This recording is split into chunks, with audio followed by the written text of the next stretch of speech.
And let's bring in Louisiana's Lieutenant Governor Billy Nungesser for more on the growing questions now about security. Lieutenant Governor, thank you for coming on. We have heard officials explain that there was a police car in place to block the street, but that the suspect got around it by driving on the sidewalk. But they've talked about it as though there's no way to prevent someone from driving on a sidewalk. And of course, we know that that's not true. So was it a mistake to not have sidewalk barriers to protect Bourbon Street on New Year's Eve? First, I want to continue to pray for the families of lost loved ones and those in the hospital, and the police and state police that do a great job. But the failure to not have barriers at every block of Bourbon Street to prevent this, and I've been fighting with the leadership in the city of New Orleans, the mayor's office, for 8 years, trying to make the quarter safer, even offering to take over and manage it jointly. Barriers, cameras, everything. And to know that they remove these barriers, it just makes me angry. And people ought to be angry that these barriers were removed. They're cement barriers you could put in temporarily, but to remove those protections on the most visible street in the world when we have a Sugar Bowl is not acceptable in my eyes. So, Governor, they've said that the barriers that normally would be in place, that are in the process of being replaced, wouldn't have blocked the sidewalk anyway. Are you saying that's not true? Let me tell you this. We've brought out to the mayor, and a private citizen put a plan together years ago. We presented to the mayor by the name of Joe Yeager, who recently was killed in a car wreck, that wherever there's not a balcony, you absolutely need posts on the sidewalks because they can drive around. That's been brought up many times. There's posts along Jackson Square where I run the museums in Jackson Square. We've been trying to get fixed, I believe, for over a year, that were knocked down by a car. So the lack of management and concern for the safety in the quarter as a whole has been lapsing for years.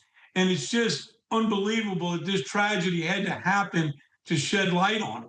So, Lieutenant Governor, should anyone be held accountable for that part of this, and how? Is in charge of the city. I think absolutely it falls in her lap. And I got no doubt that just like the governor put Troop Noller State Police because the quarter crime was so bad, and it's gotten a lot better since the governor put that task force in the quarter, I have no doubt the governor will step in now and make sure everything is in place to make it the safest city in the country after this incident. It's just a shame that the lack of leadership in New Orleans, more could have been done. Now, do you have any regrets about the first hours of the investigation and the suggestions that the suspect did not act alone? I'm going to leave that to the authorities. You know, my frustration is built over years of trying to work with the city to do all we could, and to know this was not in place to do all we could do. It breaks my heart and it angers me. And to say that they were in the shop for repairs is not acceptable in my eyes. Now, Lieutenant Governor, you are known in your state for innovative ideas. So do you think that there's more that can be done that's not being talked about right now to prevent something like this from happening again? Well, absolutely. Barriers can be put all around sidewalks, Jackson Square.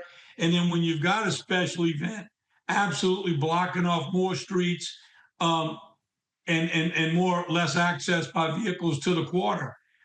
You know, we've had a lot of proposals put forth over the years to make Bourbon, Royal Street pedestrians with planters down the middle of the street and make them permanently pedestrian.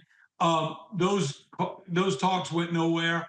So I think a lot is going to change, and change quickly, because we do have a Super Bowl coming. And Governor, what do you say to officials who have said the equivalent of, you know, this person was hell-bent on taking lives, and someone who is hell-bent on taking lives will find a way to do it? If you put up barriers, he could have gotten on a bike with a gun and done something different. What's your response to that, that barriers are not the solution here? Absolutely, but we've got to do everything possible to protect people. And I understand, and I don't know this for sure, that the city website had up on the website that these barriers were going to be down. Now, I don't see any reason to notify the public that the barriers were going to be out for repair. The only person that would benefit would be a criminal. I mean, you can't even find out on their website when your street's going to be repaired, but they're letting you know that the barriers were down. If that's true, who is responsible for putting that information out to the public? Because that makes us an open target. If you knew the barriers were in place and that's on a public website, I see no benefit for that. Now, Bourbon Street reopened yesterday ahead of the Sugar Bowl. New Orleans is also hosting the Super Bowl next month. So how's the city preparing for that, and are you concerned about safety? I'm not. We have a governor that leans forward, as he did with Troop Nolan the quarter. Prior to this event, we saw the French Quarter getting a lot safer because of the efforts of the governor and his team. And I have no doubt that the governor and his team, working with national officials, that this will be the safest Super Bowl ever, and that the city will be on its way to making it really safe. But it's going to take all of us working together as a team and not relying on the city leadership. All right, Louisiana Lieutenant Governor Billy Nungesser, thank you for your time. Thank you.